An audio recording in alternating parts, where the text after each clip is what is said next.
Shalom Bapak Ibu Saudara yang terkasih di dalam Tuhan Yesus Kristus. Bertemu lagi di dalam renungan harian saat ini.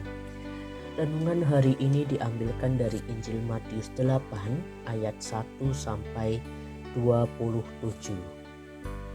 Setelah Yesus turun dari bukit, orang banyak berbondong-bondong mengikuti dia. Maka datanglah seorang yang sakit kusta kepadanya, lalu sujud menyembah dia dan berkata, "Tuan, jika Tuan mau, Tuan dapat mentahirkan aku."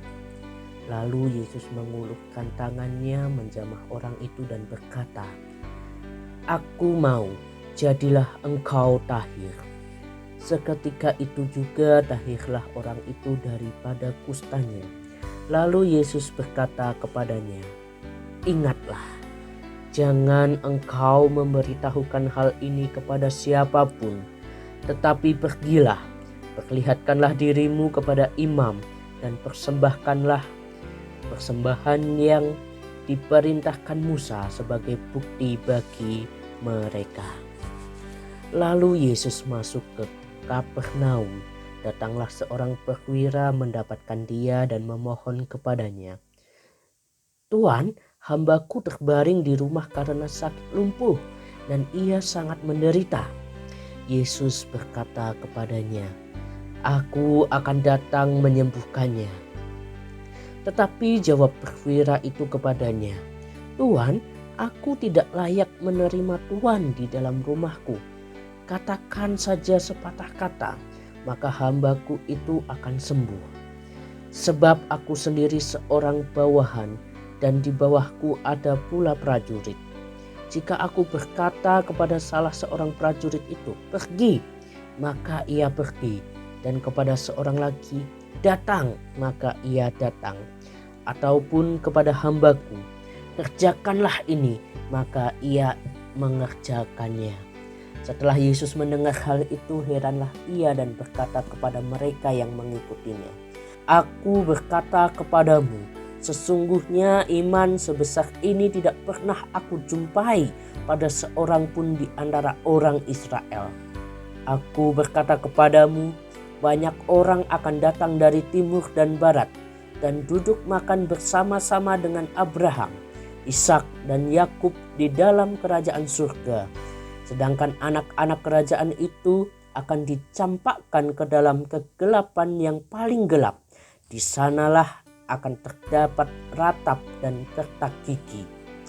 Lalu Yesus berkata kepada perwira itu, "Pulanglah dan jadilah kepadamu seperti yang engkau percaya." Maka pada saat itu juga sembuhlah hambanya. Setibanya di rumah Petrus, Yesus pun melihat ibu mertua Petrus terbaring karena sakit demam. Maka dipegangnya tangan perempuan itu, lalu lenyaplah demamnya. Ia pun bangunlah dan melayani dia. Menjelang malam dibawalah kepada Yesus banyak orang yang kerasukan setan, dan dengan sepatah kata Yesus mengusir roh-roh itu dan menyembuhkan orang-orang yang menderita sakit. Hal itu terjadi supaya genaplah firman yang disampaikan oleh Nabi Yesaya, "Dialah yang memikul kelemahan kita dan menanggung penyakit kita." Ketika Yesus melihat orang banyak mengelilinginya, ia menyuruh bertolak ke seberang. Lalu datanglah seorang ahli Taurat dan berkata kepadanya, "Guru, aku akan mengikut engkau kemana saja engkau pergi." Lalu Yesus berkata kepadanya, "Serigala mempunyai liang dan burung mempunyai sarang, tetapi anak manusia tidak mempunyai tempat untuk meletakkan kepalanya."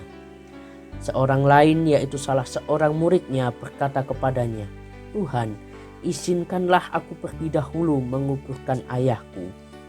Tetapi Yesus berkata kepadanya, "Ikutlah aku dan biarlah orang-orang mati menguburkan orang-orang mati mereka."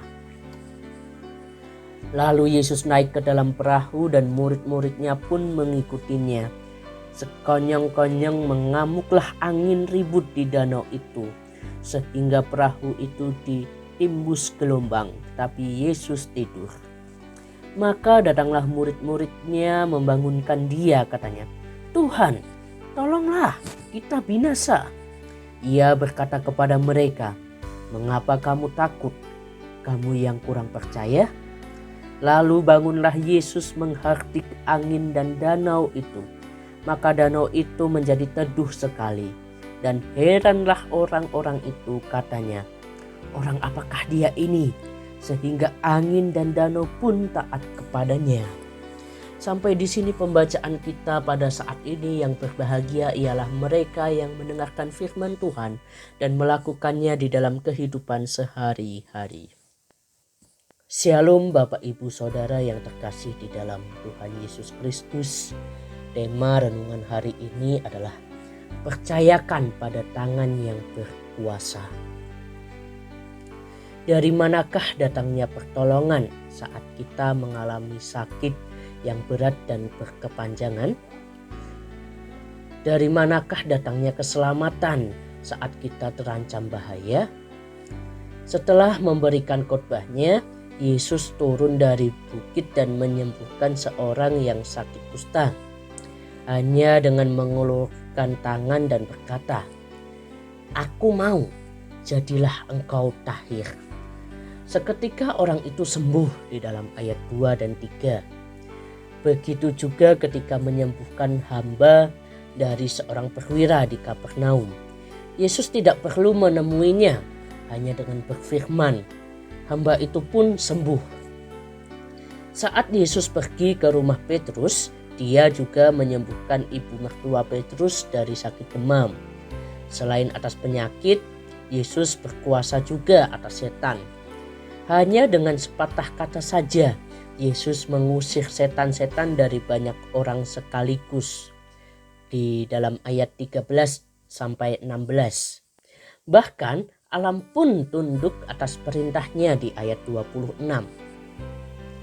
Jelas sekali dalam pelayanannya, Yesus tidak hanya menyampaikan firman yang berisi petunjuk-petunjuk hidup agar orang-orang hidup dalam kebenaran.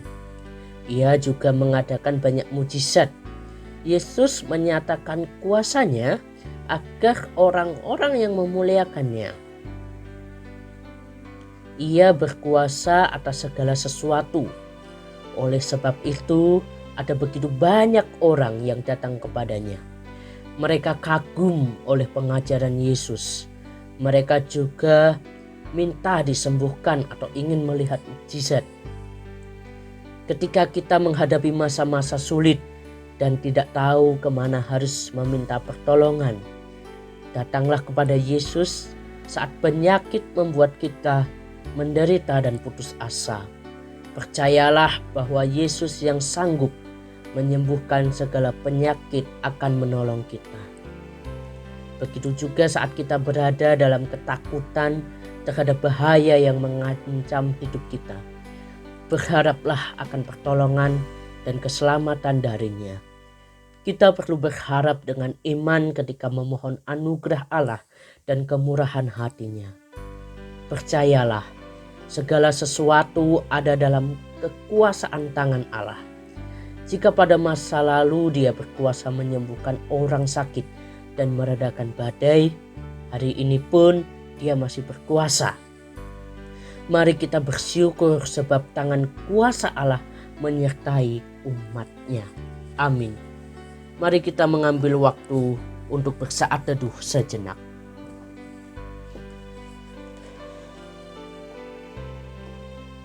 Terima kasih Tuhan Yesus, terima kasih untuk waktu dan kesempatan yang telah Engkau berikan kepada kami. Kami bersyukur sebab tangan kuasa Tuhan selalu menyertai kami di dalam kehidupan kami. Tuhan, ajarkanlah kepada kami untuk kami berharap akan pertolongan dan yang daripada-Mu saja. Mampukan kami untuk kami berharap dengan iman, hanya dengan mengandalkan tangan kuasa Tuhan. Tuhan, inilah kami, inilah anak-Mu, kami berdoa. Amin.